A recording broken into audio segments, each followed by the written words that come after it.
Hello, everybody, and welcome to the False Prophets podcast. I am Phil Risden. I'm Manny Perez. And we have a special guest here. We have this tattooed individual. Yeah. He may look like a degenerate, all right? He may look like he might rob you. Who knows? I mean, there's a million tattoos on him. He got the Great tattoos. Golden Crust t-shirt on. Yep.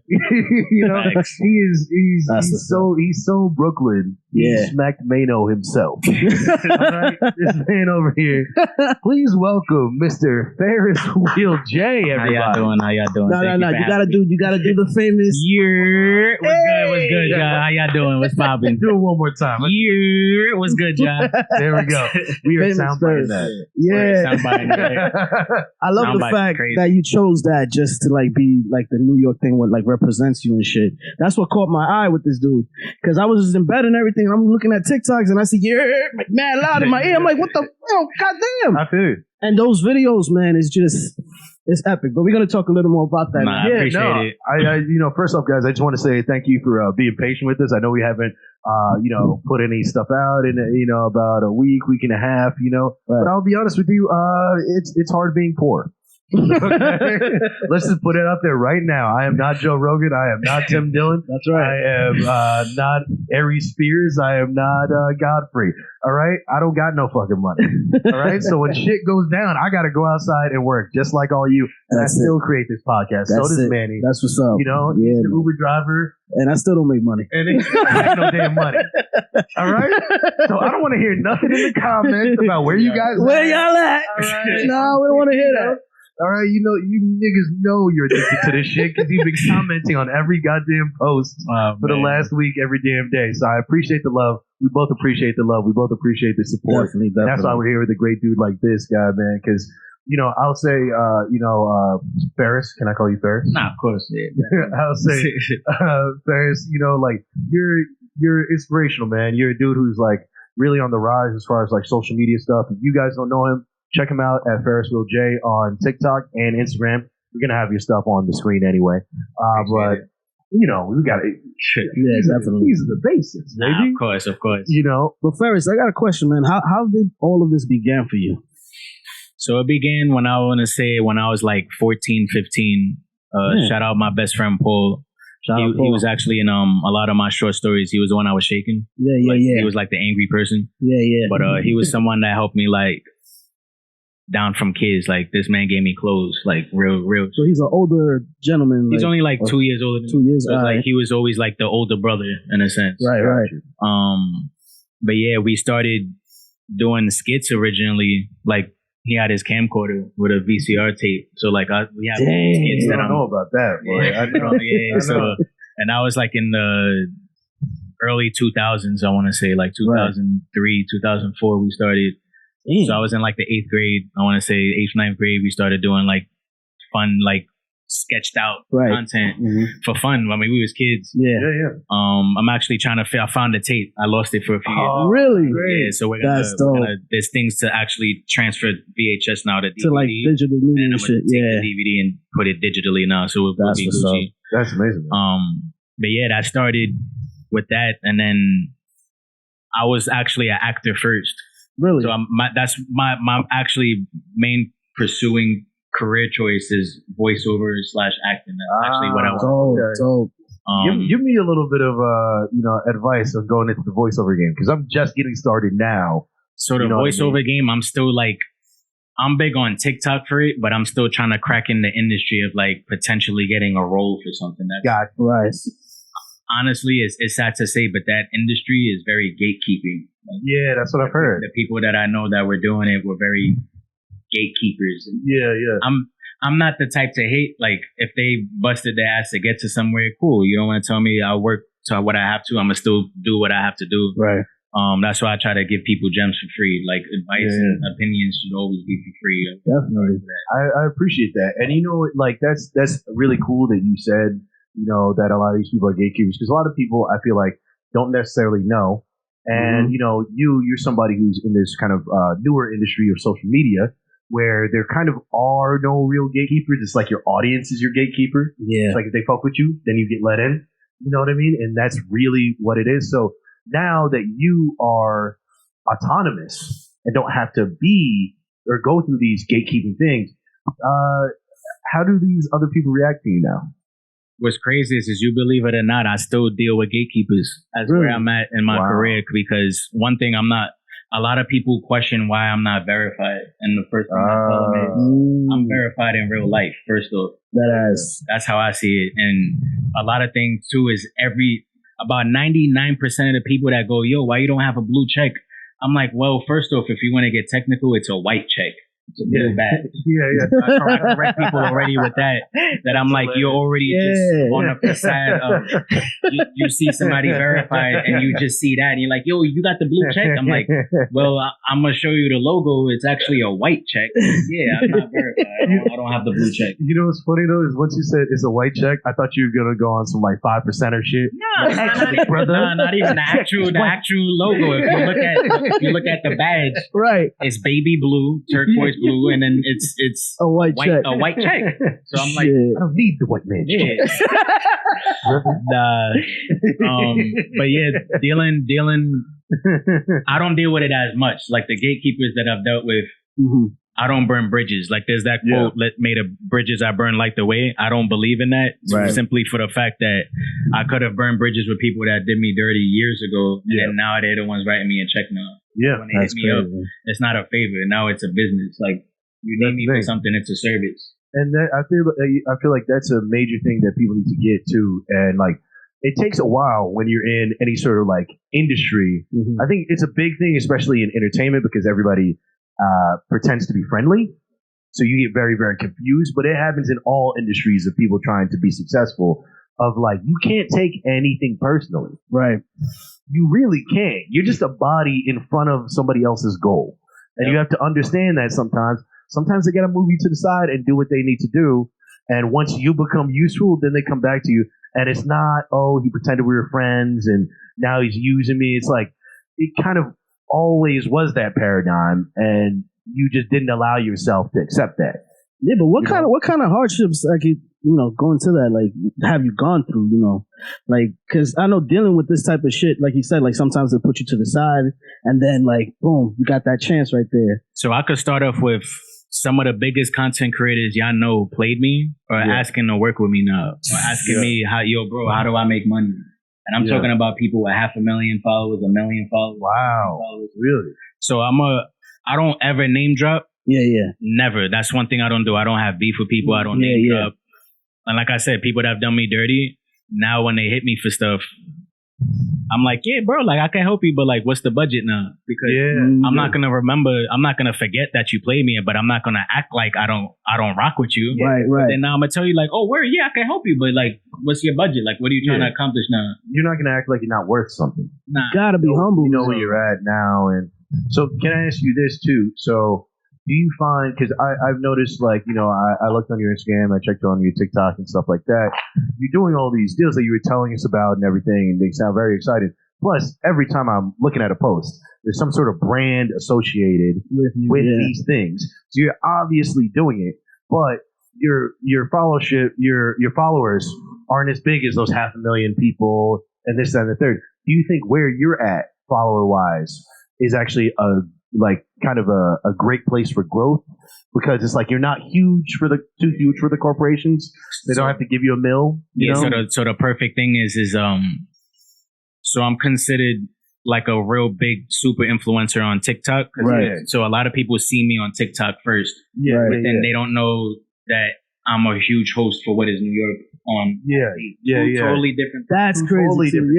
Different platforms. So that's what I saw. Yeah. I worked on what content works for what. Like my next platform now is YouTube, and I've been telling people for months that's like my next platform because that's where you actually make real money. That's why you're here. The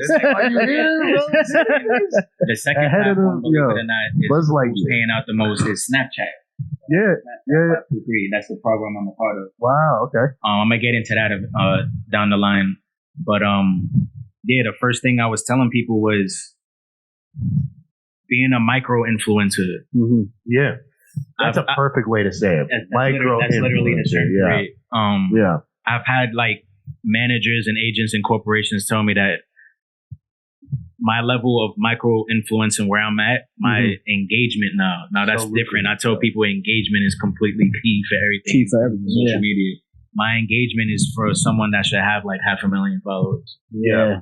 Or a few 100,000, but they said at least 300 to 500,000 followers. And I also did social media management.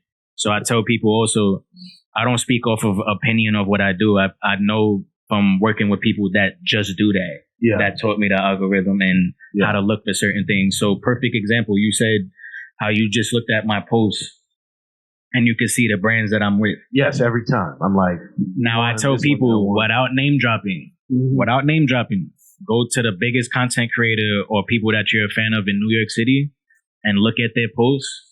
And I promise you, 98% of their posts are all skits. Yes. Or they don't actually have anybody involved that is cutting them a check. Nah. You'll literally see it. Yeah. You can literally, and I tell people, because people ask me, how do you make money? And I'm like, well, look at my content. Yeah. Because I didn't always do that type of content. I did sexual content. I did weed content.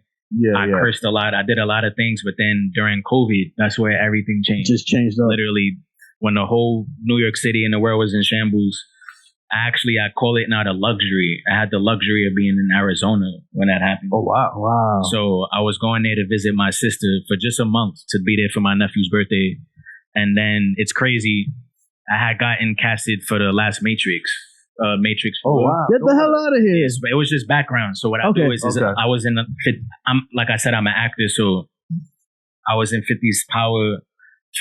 I was in mad 50 Cent shows. I was in Manifest on NBC. That is fucking I was on a lot of TV shows as background. So what I was doing was making my way in as an Easter egg. Yeah. So everybody that was watching TV shows were like, yo, that was you? That was, and then they saw me on social media, but then they seen me on national TV. That's crazy. Yeah. And you know what's crazy? Like when you came in, some homeboy was just like, yo, I seen you before. Yeah, he was like real adamant, like, nah, bro, like, I know I seen you. I know I seen literally you. coming inside, And I keep humble because, like I said, I be on the train and I get stopped every day. Really? Yeah, I get stopped every single day, at least once. That's crazy. That humbles you because I've been on TV since I was 15. The first thing I did on TV was a cyberbullying campaign for MTV. That's crazy. And then the thing right after that, I built a relationship with MTV. I'm still cool with the casting director, bro, that casted me for that when I was 17, bro. That's fucking. I actually seen you on MTV also. Yeah. The library shit where you can't like make noise and stuff like that. That was the second thing. Yeah, I seen you in that. I got casted for Silent Library. Yeah, I remember that. Silent Library. You love that. And the funny part that was too that was the first time that I had beef with friends. What? Really? I grew up in a predominantly black neighborhood. Right. All of my 100% of my friends were African American. Yeah, so it wasn't that. It was when I saw how TV worked at that time. Yeah. I was already doing content with my best friend, but when I saw TV and saw the people that were running it, the producers and all of that, I couldn't cast a whole team. Yeah. Now you can, but back then everything was different. It was like completely different. Now that's where it's flourishing, where you see a whole team of content creators that are minorities, or a whole team of, of people of color that do the same thing as a group. Right. MTV back then, they weren't really, I knew I wouldn't get casted. So I picked a whole different diverse group. Right. Man. So one question I guess I have for that is like, even though, yes, there can be, teams of, content creators and shit like that, and they're diverse or whatever, you still have friends that say they want to do something, but never actually want to do it. Right. So, how have you dealt with having to leave people behind, at least industry-wise? And has it leaked into your actual personal life before? I had a team of 13. Yeah. Now it's just one. Well, that was from my first team. And it was literally, once again, the whole team, it was a bunch of, so that's when I was a music producer.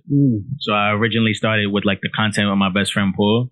And shout out Paul. He got a dope group called Cups and Convos. They actually do like real good on Twitter with their clips and stuff like that. So it's like a talk show where they ask like gender related questions. Like that. Nice. But yeah, we started off with the content, and then I was a music producer. My pops produced for Mos Def. I got Blacks in the Crib from him. Yeah, he did Biggie's Can't You See with Total. No way. He did the No whole fucking he did the way. whole soundtrack with Spike Lee for New Jersey Drive. Wow. What's your dad's name? Jay Prince. Yeah, so I have a big music history background too. That's So, crazy. but pursuing that, I had a whole team of friends that were all rappers, Right. and some were producers. Yeah. I was giving everybody free beats, bro. I had food stamps, so I was feeding everybody. Yup. But my man's had the dope crib, so like it was like a duplex. So the whole basement was just a studio. A studio, We yeah. was all bachelors. We was all single. We lit parties once a week.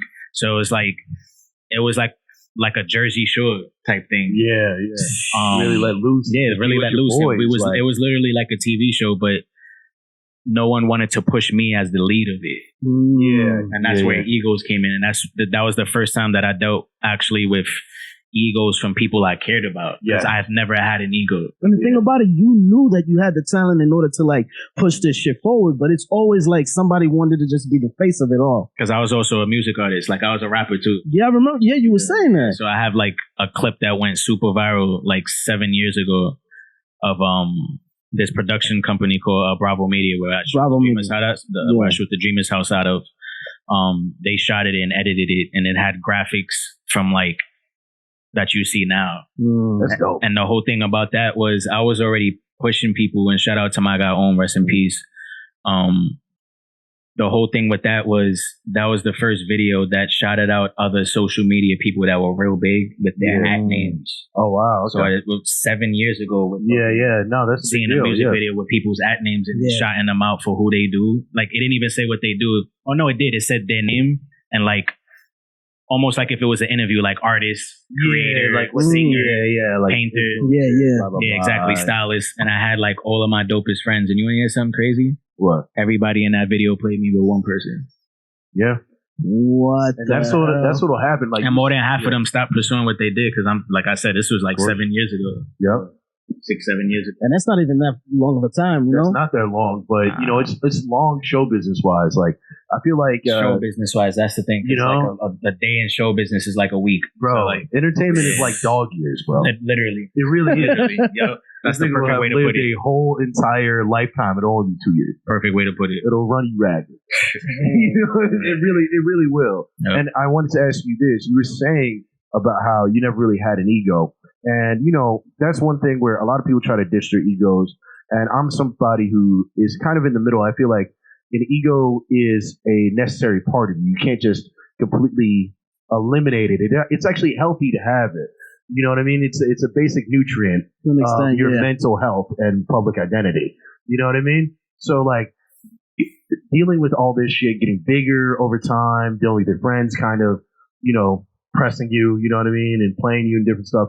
Did you have to learn how to develop your ego more? And how did you do that? How did you settle into the guy you are now? So I definitely agree that you have to keep some sense of ego in you. Mm-hmm. But one of my mentors is a multi-millionaire, and he told me that ego comes in when you're in the mirror, when you're looking at yourself and telling you, I'm the shit.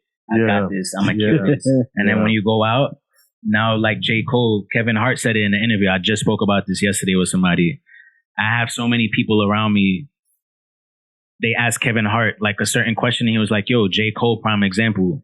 He's considered a GOAT now. Mm-hmm. People may still not call him because he's not that far into the game, like a Eminem, of course, certain things like that. But what he's done and accomplished, I would still consider him like a future GOAT or a GOAT status type. Platinum, no features. Kevin Hart said that J. Cole would never call himself a GOAT, say he's the best, say anything of that because he has so many people around him saying that for him. Why would someone that's humble say that? Right. Yeah. You feel me? So I had an ego at one point. Mm-hmm. I was also, people ask me, when I say I don't drink, they look at me like I have a terminal disease. Yeah. And I'm like, 10 years ago, I was a huge club promoter. So I was getting paid to bring girls out. I had a whole group of girls that I was friends with. You seem like that dude. He got the tattoo. The plug, the piercings and the bracelets and shit. I'm like, and what's crazy was I wasn't even tatted like this. I didn't look like this. I went through super rebrands, and my name was actually Just in Time back then. My name is Justin. Oh, it's just. I'm like, yo, what is it? Ferris? Is it Jay? Is it Wheel? Yeah. Now I get it. Okay. Yeah. So I was just in time. But you're talking about, you said you did have an ego for a bit. It's the ego J. That's the fun part. That's what I want to hear about. Yeah, the ego J, like I said, I was. You were just your most reckless. Like, nigga. Yeah, I was just, I didn't care about nothing. I was a dog. Like I said, like the last few years, like I made my amends with people like that I had. Yeah, right. Even if it wasn't beef, if I know I did wrong for certain things, I didn't do things fucked up. Like I wasn't that type of person. No, but like, I know what you mean. Just being, just a bachelor, a single bachelor, playboy in New York City. A lot of times. Brush people off, a lot of things. You're not returning calls and shit. You're just doing your own fucking thing. And I didn't even have the career that I had. So I was doing that like in the nightlife, brushing people off. Like, yo, bro, I'm gonna come up to the club, like, and I'm ignoring my boys for stuff like that. Once I started doing like actual content, like, cause I did skits first, then that's when I started seeing people like going from like, yo, you're mad funny to like, yo, you changed my mood. Wow. Yeah. That's the one thing that I told people is when you watch content and you watch these people that do, skits or content, whatever, I call it content because I made my own Fat Joe quote. You know how he goes, yesterday's price wasn't today's price. Right. I tell people I don't do skits, I make content. There you go. Because when you do skits, I ask people now, what's your purpose behind that? Yeah. And I ask them that just simply like, what are you trying to achieve from that? Because if it's just to get likes and views and to have people laugh, then no, that's a hobby. So, if you're trying to make money and asking yourself, why is nobody taking you serious or why aren't you making money? Just look at the content that you're doing. Like, really, it's common sense. Some people are upset that, so on IG, you can get your reels monetized. I have them monetized. Yeah. TikTok, I have it monetized. Yeah. Some people are upset that, yo, FIG, I can't get my thing monetized, and they don't know why. But they don't know that if you're flagged a few amount of times for certain things like sexual or fighting, you won't be invited to get your reels monetized. Why would they pay someone that does content that's against what their guidelines are? Yeah. So simple. You're already not making money from IG when you can be by just simply following their guidelines. That makes a lot of sense. It's a guideline. It tells you what you can't break. Yeah. And trust me, I've had people, it's happened to me, but at the same time, I've only been flagged twice in 3 years. And one of them was for when I did my short story, it went super viral.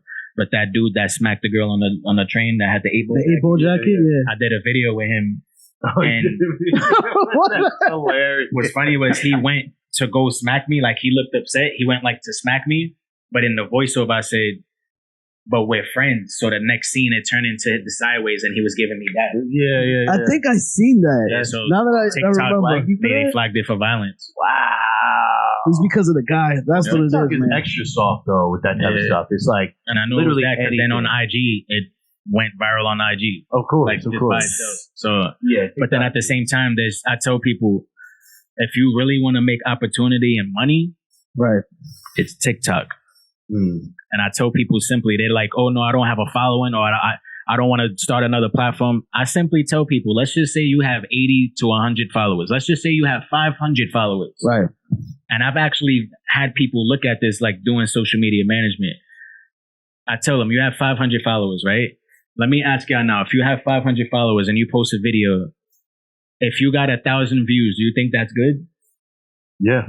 Right? Yeah. I think that's good, right? Yeah. That's technically double of what? Yeah. People that I know that do content that already have a following all said no, because they're used to getting mad views right away. Crazy number, like averaging, like I average almost 100K on TikTok for my short stories, and then my like YERRR videos, that word of the days, those are like 10 to 50. I worked on that. I only post once a week on TikTok. Some people post 3 times a day on TikTok to hit a good amount of views on one video. Like I said, I worked on that. It wasn't something that happened overnight. But then at the same time, if you have almost double your followers and you get 1,000 views, I show people their YouTube videos that they get 800 views, and then I'm like, you just got 1,000 views overnight on TikTok. That's still views. Those aren't bots. Exactly. Those actually views. For people watching it, for just having a small amount of following. So if you continue that, but then that's the word that people don't like is consistency. See, we have this. People don't like we the have this conversation all the time. And that's man. I think that's the biggest thing to anything is really consistency. And then if you lack the consistency for a short period of time, give yourself a little bit of shit. you know how you CC in an email? Yeah. I call it CC because not only is it consistency, it's communication. Yeah. If you can't communicate with somebody, you will in anything, relationships, business, your life, you won't get anything accomplished if there's no communication with the person. And then if you don't keep consistent with the communication, now you're just asked up. And then just doing that, with that communicating and stuff like that, it brought you to where you are now. And I also want to speak upon that is the 523 that you was talking about. So with all of this being said, like now you have this big opportunity with Snapchat. You want to elaborate a little bit more on that? Or? Yeah. So another thing I tell people too, the first thing I speak about is shout out Star Nathan. She's actually from New York. She just lives in LA though. Shout out to Star Nathan. Yeah, woman of color. Super dope. Always trying to give the underdog the opportunity. That's what's up. Here's how the world works. Here's how the world works, and I tell people. So I shot something 2-3 years ago. This independent movie. This HBO film director. Okay. And my boy had offered me like a background role, and I was like, hell yeah, background is my man's. He got the lead. Like, I'm there to support, but then network. That's why I always did background, because when you're background, they say cut, and everybody's sitting down. I'm the one talking to everybody. I'm the one going to the person with the headphones who got the pamphlet, because I'm so veteran in season that I know who's a producer, who's a PA. Because I worked in that as well. Crazy. So even though I'm a content creator, I worked through all levels of the field of work to be this, like Ditto from Pokemon or a chameleon to just always fit in where I get in. You feel me? And do you think that helps you with the content you create as well? Of course, because like the way I shoot my content, I save my editors editing with post-production, because I do pan outs, I do zoom ins, I do that when I shoot.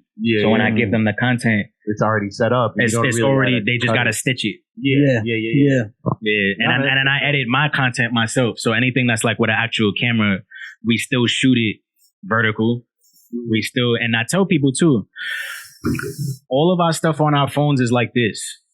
You would be surprised how many people hate doing a step of clicking something or doing that. Nah, it's true. And it's like the human mind, the attention span is like 2 to 5 seconds, like something crazy. So that's why 100% of my content, my videos and everything is all vertical. No, that's a great idea. I mean, that's the way it definitely should be, man. I mean, I feel like there's a lot of people who want to try and fight back against, I think, the algorithm and everything of like social media and all that stuff. But you can't really fight against it. You just got to make it yours in your own way, literally, and just like find some way to kind of work around it and deal with it. But I wanted to ask you this, being this, social media person and learning over time, how do you feel about traditional celebrities? Like I said, I lived many lives, so I was a celebrity woman stylist. Okay. Wow. That was my I started in retail. What the fuck don't you do? I did. Yeah, I got someone told me make like a weird, not a weird, but like a crazy resume to show everything that I've done. Yeah. Yes. And I agree. I've styled almost every female celebrity in New York City. No fucking way. Yeah, I was the celebrity women's stylist in a store called All Saints in Soho. Nice. And I opened it up there, and then I was at Saks Fifth doing the same thing. So I was in a lot of high-end stores, and the crazy part is that the female actresses were actually the nicest celebrities that I've dealt with out of any celebrity that I've met with. And the worst celebrities that I dealt with was being in the studio with A-list rappers. Really? Wow, okay. I had one rapper that I'm not going to name. No name job, yeah. He came... So studios, you're allowed like 10 people based on like the size if it's a big studio, 15 to plus. But he bought another A-list artist, and there was 60 people. And then we had interns, we had all of that stuff there. And this is Times Square.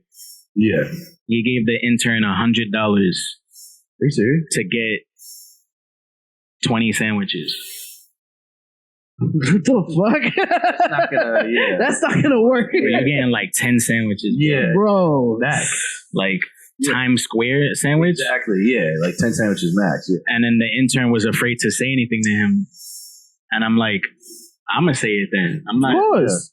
And I said it in one of his like. I've dealt with a lot of like rappers, A-list rappers, like posse in my face. Yeah, because I'm not. Yes, man. I'm not soft. So that's the thing. Like, I'm not a fighter. I'm not that type of person. But the way I was raised and I was growing up, respect. I'm about respect. So yeah.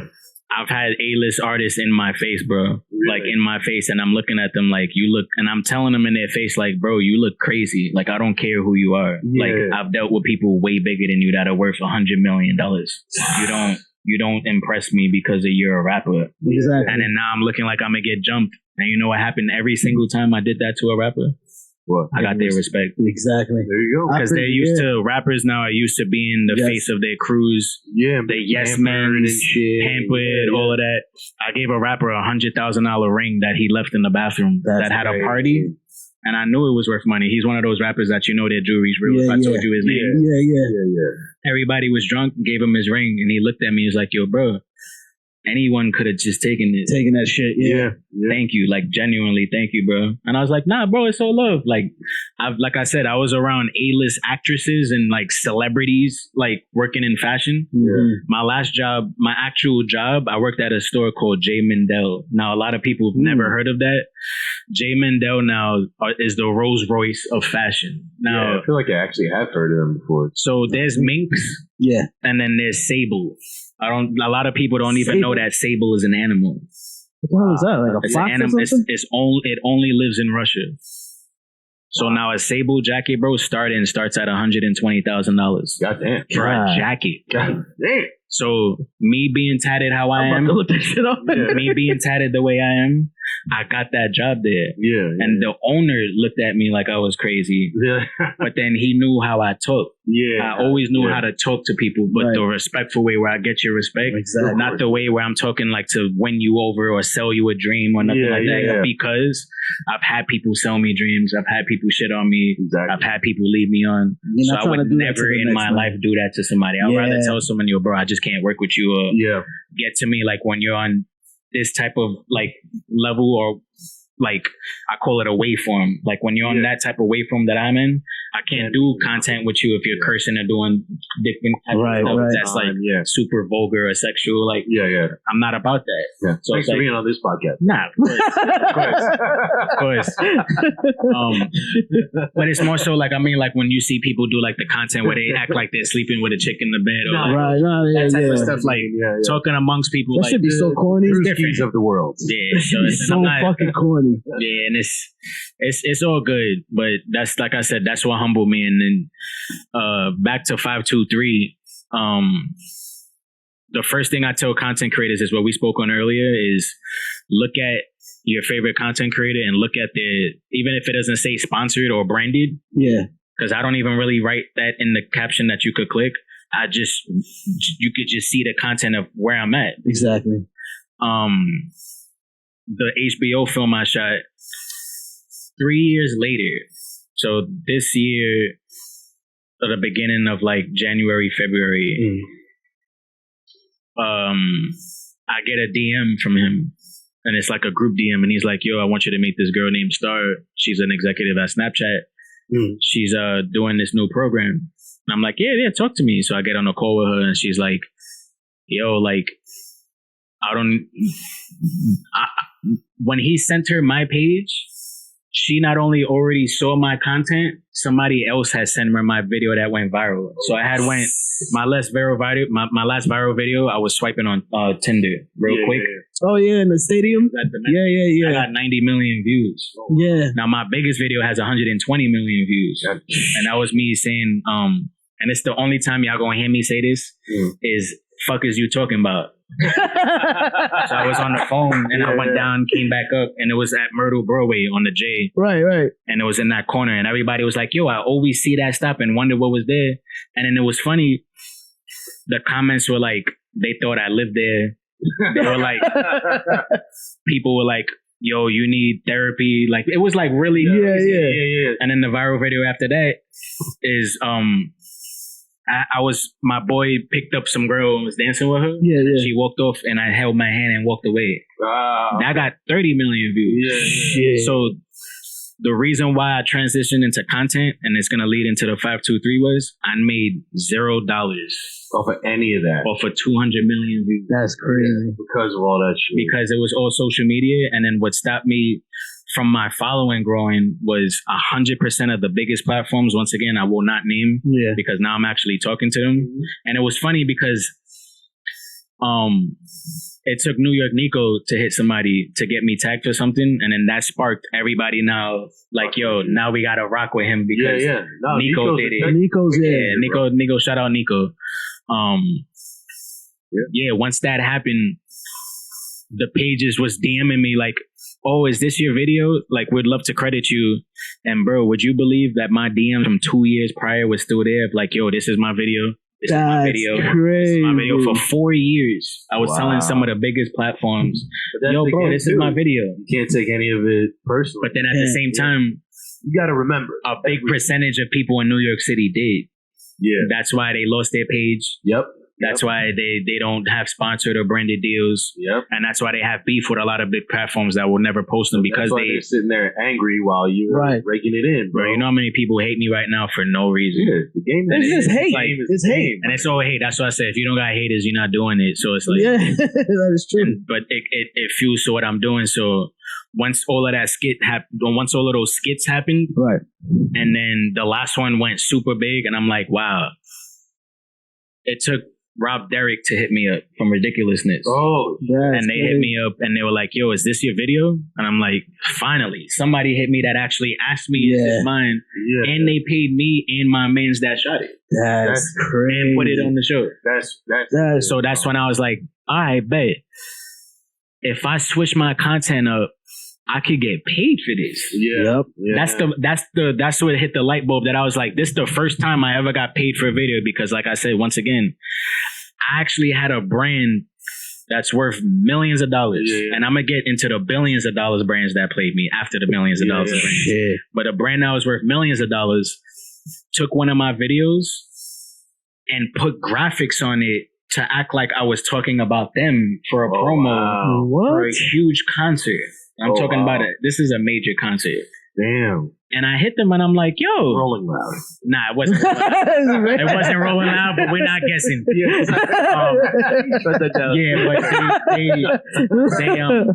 I hit them and I'm like, yo, like, I love y'all. Yeah. Like, I actually love y'all. Yeah. Like, I've been to y'all concert. That's crazy. How y'all didn't hit me up and y'all knew it was me? Yeah. That's nuts. Then we don't know you. Then I got in contact with someone there because my actual mans hit me that I didn't even know got a job there. That's why I always say, always keep a relationship with people. And I actually started checking up on people just genuinely, like, yo, how you been? Yeah. Not for an opportunity. I don't need an opportunity. We could all use one, but we earn that. We work for it. Right. I genuinely have just been checking on people and checking on my mans. He was like, yo, bro, I'm at such and such now. I just seen they posted your joint. Like, you working with us? I'm like, no. He made one phone call and got me a meeting that same day, bro. That had me a part of it. There you go. Yeah, so I was like, but then if I would have burned that bridge, I would have never had that opportunity. Exactly. But then at the same time, that's why I tell people patience is literally key. I meditate a lot, bro. I meditate a lot. I gotta work on that. And the fact that they played me, I know people that said F you to mad brands that they will never work with again. You just gotta, here's the thing, it's like, there's a happy medium between telling somebody to fuck off and just bending over for them. You know what I mean? You can bring up the fact that whatever you created is yours. And if you want a piece of something, that's not seen as disrespect, you know? I think sometimes people spend so much time holding everything in that the only time it comes out is when they explode and they can't hold it in anymore. And they just throw things down, down the well. They throw it into the trash. And it's like, all you had to do was just be like, hey, man, that's mine. Yo, but just because he didn't have that connect. Hey, bro, that's mine. If he didn't have that connect, though, just think about it. You just would have been like still there, like in limbo. Like anyone's initial reaction would have been like, yo, what the like, yo, like, no, that was good. Take my shit down, blah, blah, blah. But even then, though, he still has the power. Like, even if he didn't have a friend then, all he had to do was just be like, hey, type it in. Hey, that's mine. They might answer. They might not. They probably wouldn't. Let's be real. Yeah. They probably wouldn't. But you know what really helped me with that too? Because it happened 4 times in 1 year. Oh, damn. And that was the crazy part. That's why I said I lost out on hundreds of thousands of followers. I try to comment when I post content, and like I tell people, I know it's not, you can't do it with everyone. Some celebrities get thousands of comments. Like my biggest video on TikTok had 8 to 10,000 comments. So I couldn't respond to everybody. Yeah. But what I do is since I know I get great engagement on IG as well, I try to comment to as many people as I can within a certain amount of time frame. Yeah. And then just go about my day to just at least show that I'm engaging with the people who brought me to where I'm at. Yeah. You know what people do now when I say, yo, this person, this platform, this huge platform worth millions of dollars tagged my video and didn't tag me, or they posted it and didn't tag me. Now they're getting 200-300 comments of people they'll tagging fight me. for you. I got hundreds of people tagging my name now. That's what's up. Platforms that you can't ignore it. Yeah, it's impossible to ignore. Now you have to say if something your last about 200 comments is just my name. Exactly. That's crazy. Exactly. That's crazy. And it's not bots. It's not like it's not a service. It's literally me building the fan base that I built over years in relationship, and just like, yo, I love y'all. Please help me out. Like, just tag my name, and it happens every time. All you got to do is just check people. Well, it don't happen no more. Yeah, there you go. There you go. It don't happen no more. It's stupid if it happens now. Like, they're getting like a cease and desist if it happens now. Like, literally. Too big. Way too big for that to be happening now. No, that's good. That's good shit, though. But you're right. It's like, that's all it's about, is really just like standing on your own 2 feet and just being honest about what's going on. You don't got to fold for anybody, and you don't got to flip the fuck out. And that's what turned into the 523. Yeah. Now, I don't want to get too much in detail to how it happened. Can I actually switch this over? Because I remember you were saying something before about, you're making jokes that or videos that were just funny. Yeah, exactly. And somebody told you, hey, you changed my mood. Can you elaborate a little bit more on that? Like, what is your kind of formula for doing that? Like, I want to make somebody really feel happy, or I want to make somebody, feel sad. I want to play with those emotions and have a real emotional connection. So you know what I do truly? Tell me more about the art side of content. I'm gonna tell you literally the art side. I tell people if I love it. There you go. If I love it. And then I don't even use the word love anymore, because a lot of people don't like something unless they love it. I learned now to reverse it, that if I just at least like it, I know people are going to love it. That's how I think now with my mentality that, yo, this is, if I chuckle at my own content, I'm like, yo, this is cool. I rock with this. Yeah. I know people are going to love it, because back then, if I didn't love something, I wasn't releasing it. I was just such my biggest critic, like most creatives are. We're our biggest critic. If it's not perfect, if it's not that, I told myself, if it's good, if it was decent, how am I gonna know if it's good or great to someone else? Because the same thing, like for music producers, I've played beats in meetings that I got placements that were year-old beats. Because it was old to me. But it was new fresh to you. To them. Exactly. It was fresh as fuck to you. They're not tired of hearing it. And like I said, I've had meetings with executives at big record labels and just played them old shit. And then transitioning out of the music into the content. That's why I said when I went to the skits and people were like, yo, you're mad funny. What happened was, I forgot what video I did. Oh yeah, it was my short story. It was my first short story that I said every BET movie starts with a sad saxophone and somebody Every BET movie, bro. Every single BET movie starts with I just so crack. Look at that man. He was so disappointed. Like, he mad. Like, I'm supposed to call my mom and my uncle. And, like, yo, we got to change. He's like, my nigga, any other instrument though? You want me to? Goddamn. All right. And I was like, yo, like every BET movie, every like Lifetime movie, every B-rated movie starts with a saxophone and starts with "Here we go again," like Grand Theft Auto, and like a sad story. It all started with, and then I was like, "Yo, you might be wondering how I got it." Yeah, exactly. It's literally exactly. Give a punch in the face. And then I'm like, "Yo, I want to do a story on like me in New York." Yeah. That I love it. So the first one I did was a story on Queens. So I was like, yeah, let me do a short story, do a saxophone. My man's played it. And for the first time ever, I saw views like if I had 500,000 followers. Like this was before IG Reels. This was just a post. There was no Reels yet. Wow. IGTV wasn't out yet. It just resonated with it just so resonated. much. I was like, damn, I had 400 or 500 comments. And I was like, this was like if I went viral on another platform. Yeah. Because that's what I was seeing, like when they posted my content without tagging me. Yeah. And then here's the part the first time ever that I saw it. I've seen people tag other people in my content, but then now I saw people writing sentences like yo, bro, or yo, sis, like girls, everybody, every sex. Yo, you remember when such and such did this?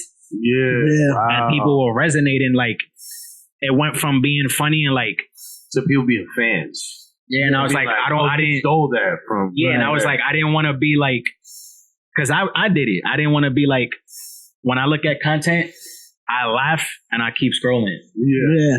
I'm like, I'm trying to get them justice. Bro, I had people commenting on my content that was years old. Like, liking 60, 70 posts.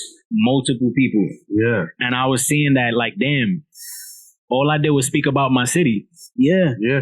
But the thing about it is just like, that's what actually like caught my eye, because I'm just like, whether it be something like, the recent one, like the water fountain in the park, you remember one of these? Or you remember this, you remember that? And it's just like, I initially showed my brother like, son, we used to do this shit. And I actually was commenting on that, because I don't comment on a lot of shit. Yeah. I do not comment on a lot of shit, but something like that feel good shit, it literally just took me back. That's why I love your content, because, I'm 33, and then like I see your shit and I'm just like, damn, when I was 12, I remember this.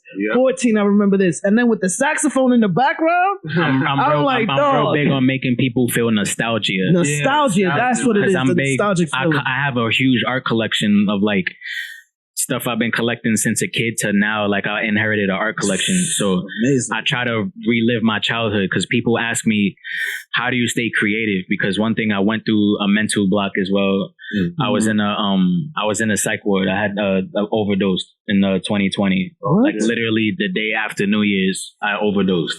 So I tell people, like, I come from like a lot of different layers of myself, like an onion, to where I'm at now, that I tell people I can resonate with you, not because I just think I can, because I went through it. Like, wow. Jeez. And if you don't mind me asking, was it like, what was it like, So what brought you there? It was just like a big mental thing I was going through. Just like medications I was on, and like I felt like they weren't helping me, and then I wasn't even doing content. And then that's the thing, I'm so consistent with shooting guerrilla style content that I'll shoot mad things in a week or a few days, that I got content for 2 months. Yeah. So my videos that you saw going viral, bro, was content from a year ago. God, I have content in my phone specifically that I know that I could use for down a month. So I actually did a clip in January for next month. Wow. So it's like, and the way my brain works is like going through that mental block, and then going through COVID. I went through a lot. Like, I lost one of my biggest supporters was my uncle that passed away from COVID. Yeah, and it was crazy. And then going through that, it just showed me to come back and actually do content, because I saw he was sharing it. He was a cop. He was a police captain. So it was weird. I never really liked cops, but he was the only one that I liked. Of course, That means even more. Yeah, because every time I bumped into cops, they were on bullshit. But then I'll just be like, yo, my uncle's a captain. Like, he's probably your boss. Yeah. Just do that. And I was always good. But losing him and then just coming back, I told people when I come back, I'm not on that skit wave no more. I'm doing, I want to do content that people could resonate with, feel good, share it. And then at the same time, I got parents that got their kids that are fans of me. Yeah. Like, I drew kids saying "YERRR," and I didn't make up the word "YERRR." By the way, I tell people I didn't make that up. That's a very New York staple thing. Been around forever. Deuces and Murrow, they made it hot on their show. So it's like a lot of things that I know mad people that say that all the time. Yeah. I just wanted to resonate it with being able to do it with a brand. It's very authentic New York. Yeah. You know what I mean? It's And I never saw a brand. I never saw $1 million band, $1 billion brand have somebody incorporate New York City culture like with just a word like that. Way, just a word. In a real way, in a genuine way. Like, I'm walking here. Like, exactly. They'll They'll do like taxi cab. exactly. They'll do a taxi cab type accent. Like, That ain't New York. And that's what got people's attention with me on TikTok. And you want to hear the crazy part? What's up? For 6 months, people didn't know that I was the one shooting it and the voice. Oh wow! So people were just people were just like, "Yo, I love this video. The voiceover, whoever shot it, whoever did the voiceover, shout out to them." And then that's when they were calling me the K-Dot of New York City. They were calling me Kendrick. That's crazy. And I think it was his interlude, and they all started it with like, "I remember a certain line he said." They always said that, and then people were like, "Yo, you should do voiceovers. You should do, I see you doing a movie or a TV show or a cartoon." I'm like, if y'all knew that that's actually my passion, like that's something that I'm working on, that now where I'm at in my platform, I got a lot of other accomplishments, but now you're going to start seeing me doing stuff with Muppet puppets and cartoons and stuff and doing, because I could do, aside from the actual voiceover you hear, I can actually do voice impersonations and stuff. Nice. I could do a bunch of things. You one for me right now? Yeah, give me a good one. The best one you got. Bill Clinton was the best president. Del presidente. Bill Clinton. It's like it's mad, like a whole bunch of things, and it's like once they saw my voice, once they saw my face, and they heard my voice when I was doing the YERRR video. Now people were like, "Yo, that was you the whole time." Like I really rocked with you. And then shout out to a fan on TikTok. They were the ones who told me like, "Yo, bro." He DM'd me on IG. He actually found me on IG, because one thing I tell content people or entertainers or anything, if your name isn't the same across the board, it needs to be the same everywhere. People aren't going to find you. That's true. So I know some people that have, hyphens or certain things because they just can't get around it, and they try to keep it as close as you can. But I tell people, try to keep your name as close as possible as you can. My name is everything on everything. So I had a fan from TikTok hit me on IG and say, "Yo, bro, please link your IG. Like, people would love that you have different content on IG than you do on TikTok." Yeah. And once I linked it, that got me 10,000 new followers overnight. Damn. Yeah. So that's why I tell people, like, it's a whole different ball game with TikTok. When you do big on TikTok, you will see that following, and that got me. I have a question for you though. Yeah. I'm banned from TikTok. I was basically putting on a clip from one of our shows and stuff where it was our audio and a bunch of different images and shit.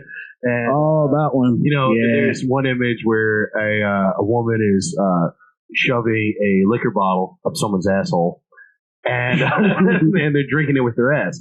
Okay. IG decided to allow that because they're true Americans that give a fuck about freedom of speech, unlike the Chinese communists that run TikTok. And I was wondering if you could actually help us, sometime, if you can maybe write me a letter of recommendation to get it back, because that was before we had the whole literally we just started. We didn't know how this thing worked.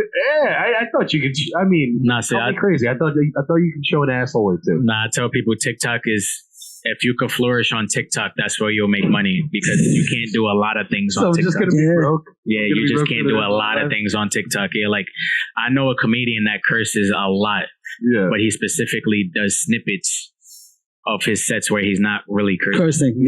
So he'll have like just 15-20 second snippets of like his stand-up special where it's not cursing, but then his IG is all full-fledged everything. That's everything. Raw dog. It was one butthole. I'm just gonna get a one duo. But then that's what we were saying. Like once I saw people like talking about the content and saying like, "Yo, what really changed me was when I had like actual cancer patients hit me up, people that were sick, people that were going through like actual breakups, like being with people that were going through a divorce, like real shit." And they were just like, "Yo, like your content for that moment made me feel good."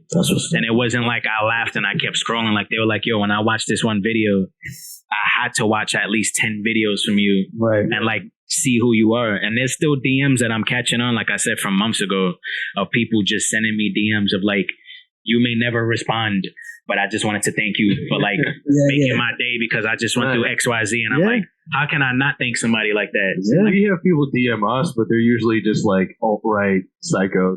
Yeah.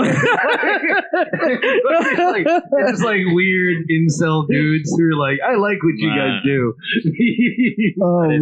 But that humbled me a lot because then doing the content that made people relate to it, resonate, and feel good, it got the attention of Snapchat. And then they basically hit me and they were like, 3 people sent out content to you already. So it was already a given that we should work with you, but we want to give you an opportunity. We're doing a program called 523 where across America, they're picking 10 content creators. And they're going to give them $60,000 each. So it was like a $1.8 million payout for that program. And I was one of the 10. There you go. Dang. Originally, congratulations, bro. Thank you. For real, congrats. Doing it up, bro. Yeah, so originally they asked for me, and I was like, nah, I got a whole crew called the Dreamers House, like people that I rock with, and they're shout all them out right now. Some of the people. Yeah, shout out my guy Santana, shout out Slay Riz, shout out Cuddy Rex, Lizzie, Sam, Black Rose, Mark Rain. Like, there's a whole lot of people that I could continue. Wavy Baby, and they all do like similar stuff to you, or are they all over the spectrum? They're New York based. They're all over the spectrum. Like, some of them are actually bigger than me, and I'm just helping them like get into the realm of actually making like monetized content, because that's the main thing. Like, the first question I asked everybody was, what is the purpose for your content? Because like I said, if you're not doing it with a purpose, then it's not a profession and it's not something that you can make a living off of. Right. And then now you're just going to pursue it as like part-time because your main goal now is to make money and survive. Yeah. Right. But yeah, Snapchat, they hit us, they gave us that bread, and we produced the whole TV shows. It was like a game show in a sense. Like, we did a lot of challenges and stuff. Like Slavers did a blind cereal challenge. So we had like a bunch of dreamers eat cereal while they were blind and try to guess what cereal they were eating. Like, real fun stuff. Yeah. And then, I had people like clowning on it. Like, they're like, oh, like, y'all real like safe, like y'all Disney. And I'm like, you want that? Yeah, I'm like, you want that Disney money? Because like, I don't think you're making any money at all. Like, because you're asking me how to make money. And then we have like super corporate sponsors a part of it. And there's nothing wrong with that. I think a lot of people confuse what selling out actually is. Selling out is when you feel morally against something, and then somebody writes you a check big enough for you to pretend that you're not morally against something. But that's all selling out is. People think selling out is like, oh, I love Mountain Dew, and you do a commercial next to it. But it's like, if you actually do love Mountain Dew, then that's not selling out. That's not. Mountain Dew. And it's just building up your resume. It's literally building up your resume, because now, like, for instance, like Jesus and Mero, love those dudes and everything. Like, they're raunchy in the podcast, but then when they was on MTV, they dialed it down a little bit. Exactly. And look at the opportunities they got. Exactly. That stuff, man. So yeah, like I can see where that comes from, though. Exactly. That's a super fair assessment to make. You kind of got to get in where you fit in, But I would say, though, you did start out doing more like kind of risky content, doing sketches and stuff. Do you ever feel like once you reach a certain level of prominence that you'll go back to that type of stuff? Or is this just your lane now? That's definitely my lane now, because like now that I got like kids watching my stuff, gotta be safe. It was crazy. I had a kid recognize me with their parents. Wow. And it was like such a reality check, because I was like, damn, this was an actual kid, and he came up to me and said, "You're like a little ass kid," and I'm like, wow. And he was like, his pops was like, yeah, like, we're a real big fan of you. Like, he saw my video, his son heard the YERRR. Yeah. And that YERRR caught his attention. He was like, what does that mean, Dad? I told him, like, that's what's up. Of it. And then he's just watching all my videos, and I bumped into them yesterday. Yeah, that's what was the crazy part. I just love that YERRR video is like the modern equivalent of like having a catch outside with your father. You know what I mean? You know what I mean? Like, Literally. back in like the 40s, they used to throw a baseball. Yep. Now this kid's watching some YouTube That's video. all. I get called and the other crazy part was like I said, the content that resonates with people. Being the host for What Is New York, shout out to my big bro Rick McGuire. Shout out to Rick. He also created Subway Creatures First, so that's the first page. Oh wow! Yeah, it's the same person. What the? So that's his. We first. gotta have him on the podcast, man. Yeah, he's super. He's. I could try, but he's super everywhere. But I can ask him. Rick, you getting on the podcast? But yeah, that was like his first platform. Then he made What Is New York. That's what's up. He personally reached out to me and posted my short story on his page, and that's not even a type of content he posts. And he personally told me, he was like, "Listen, you could see what I post. This user submitted. Yeah, yours is an actual like thought out short story. Right. He was like, I resonated with it so much, and then the response that he got, they got like 1 million views. Wow, from him just posting something that he doesn't normally post. And the first thing people were like was like, "Yo, like this is crazy." And then my other big cosign that actually put me on the map was Ebro. Really? Yeah, Ebro shouted me out on his page. Wow. And wrote, "This is the most New York City's." He wrote, sorry, because I remembered it. I don't want to butcher it. Yeah. "This is the most New York City it can ever get, thanks to Ferris Wheel J." Wow. Yo, shout out to Ebro, that was my man. Times Square video that I did. The king of rap caviar. Yeah, and that's literally, I shot that video because I had seen the day before that they closed the McDonald's down there. The big and I shot the day after because I was like, that was a hangout spot. That was a meetup spot on a date. That was a meetup spot for anything. Like, meet me at the McDonald's in Times Square because there was the only one there. Yeah, no, it's perfect. Yeah, now it's whatever, probably gonna be a Target or something. Wow. Oh no, they put a Target across the street. Wow. Of course. But yeah, once Rick reached out, he was like, "Yo, your content was organic. It was something like a breath of fresh air." Dope. And then kids was watching it. Then he was getting me a fan base from around the world. Because What Is New York? There's clips that hit the news in Russia. Like he's had clips. I've been with him the day it rained and we had that big flooding. I don't know if you saw it. Like there was a train station with mad water. That was a Subway Creatures clip. That clip went so viral, bro. It hit 12 news stations around the world. We're talking Russia, Croatia, South America, Brazil, let alone America. Yeah, of course. But because of him, he's been able to get me a fan base of people from around the world because he shows that I'm the host. I'm the host of What Is New York. Gotcha. Every other platform didn't even tag me. So those platforms that had 20 million followers that was posting my stuff and not tagging me, I'm like, yo, I'm missing out on a whole world of people. A whole internet of people, of a fan base. That's what's of up. people that would love my content. Yeah, of course. So once Complex gave me my flowers, Barstool Sports, House of Highlights gave me my flowers, all the biggest platforms, Shade Room, World Star, once all of them now were tagging me, no one was telling me nothing. And that's why once all of those huge content creators, there's content creators who still don't get their stuff tagged that have way more followers than me. They were asking me, yo, how'd you get your stuff tagged, bro? Like, I've been fighting for that still. I'm like, it's the type of content that I'm doing. Yeah. It's very friendly. They're going to have to worry about, putting it only on this platform, but not on this one. Exactly. You just, check all the boxes, send it right out, and it's going to be good.